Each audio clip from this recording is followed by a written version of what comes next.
Rapaziada, já te inscreve aí no canal, né, do Black, Marcinho Black. Eu vou chegar também, devagarinho eu vou chegando.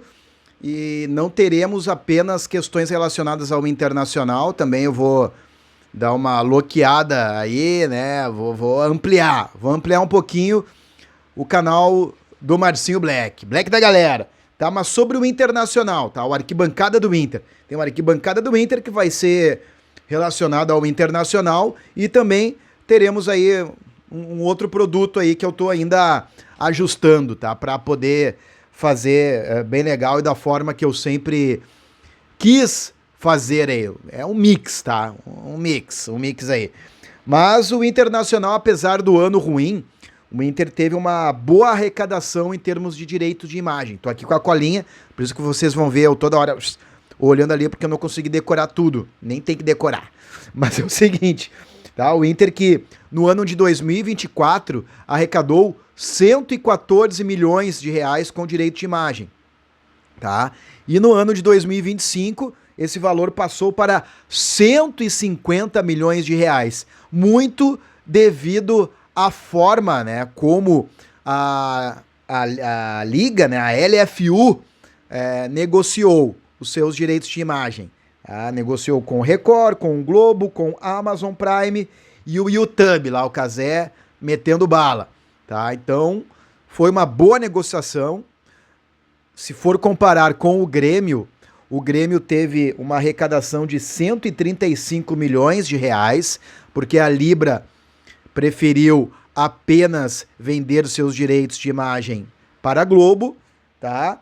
E então aí tem uma diferença de 15 milhões a mais para o Internacional, tá? 15 milhões a mais para o Internacional, tá certo, gurizada?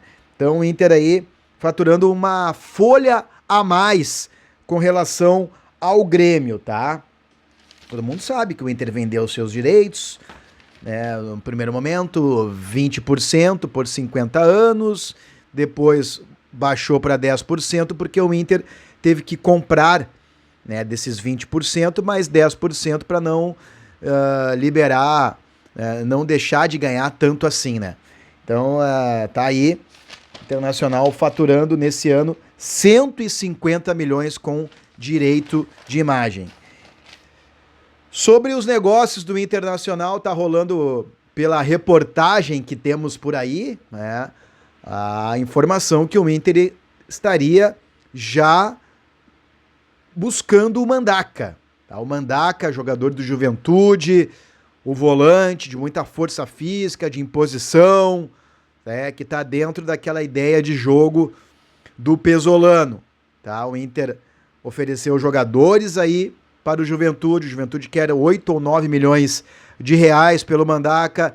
Tem o Bragantino também na disputa aí com o Internacional. Putz, o Atlético Paranaense também tá na disputa com o Inter, tá querendo levar, aliás, o Bruno Gomes lá pro Paraná, que diz que o Petralha vai botar um dinheiro a mais aí em cima para poder levar para Curitiba o Bruno Gomes, mas para mim o Bruno Gomes não pode sair.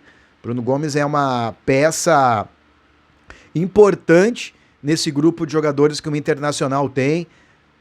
Pode jogar na lateral, pode jogar no meio. Tem a informação que até o Aguirre pode sair da lateral e jogar como terceiro zagueiro, já que poderemos e deveremos perder o Vitão. Aliás, a história do Vitão ainda está enrolada, né?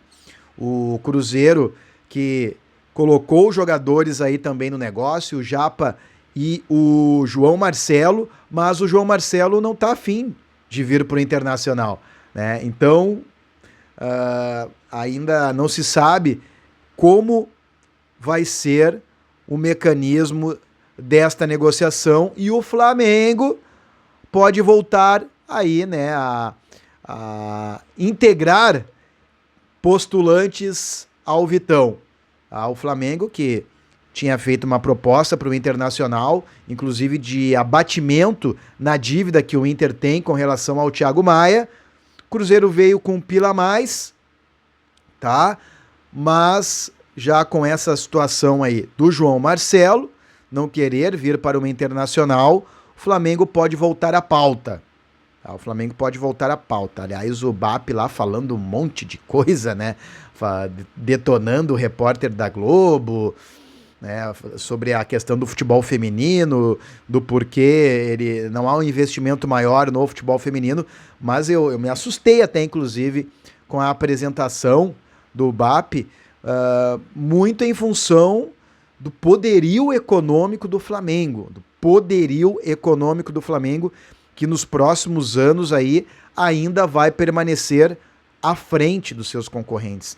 E até com relação ao Palmeiras, bem à frente, viu? Tem números gigantescos aí, o Flamengo. O Fabinho, né, ontem o Corinthians emitiu nota falando da saída do Fabinho.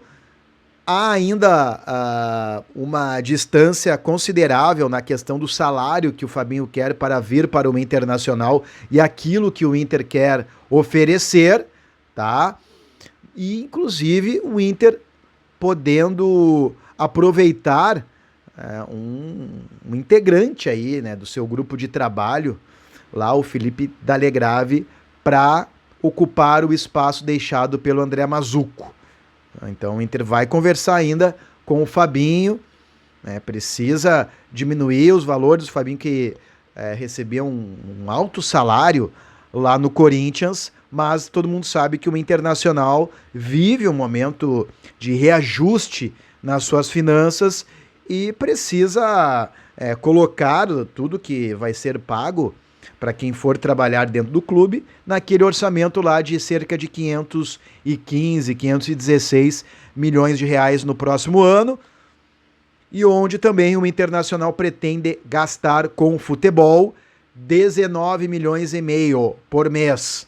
Tá? Não pode sair desse valor. Por isso que o Inter, inclusive, está tentando fazer trocas aí por jogadores, né, incluir jogadores em negócio. Nessa história do Mandaca, o Inter deve incluir o Ronaldo, deve incluir também o Cleiton Sampaio, acho que devia incluir o Richard também aí, para se livrar desses jogadores e procurar trazer a gurizada da base, né, para pegar cancha logo, pegar cancha entre os profissionais. A ideia do Pesolano, inclusive, é colocar a gurizada do Sub-20 para treinar lá no CT Parque Gigante. Excelente ideia. Eu não sei, tem um prédio lá no CT Parque Gigante, que era a churrascaria, que tá à deriva lá, né? Tá a bangu lá dentro do CT. O Inter poderia reformar ali aquele prédio e fazer quartos aí para gurizada. É uma edificação que tem um tamanho bem considerável. Poderia fazer ali uma espécie de quartos, né, para a gurizada do Sub-20, com refeitório, enfim, né, com alguma instalação aí de apoio. Por que não fazer? Tá certo, gurizada? Te inscreve no canal do Black, vamos que vamos, e dá-lhe Inter.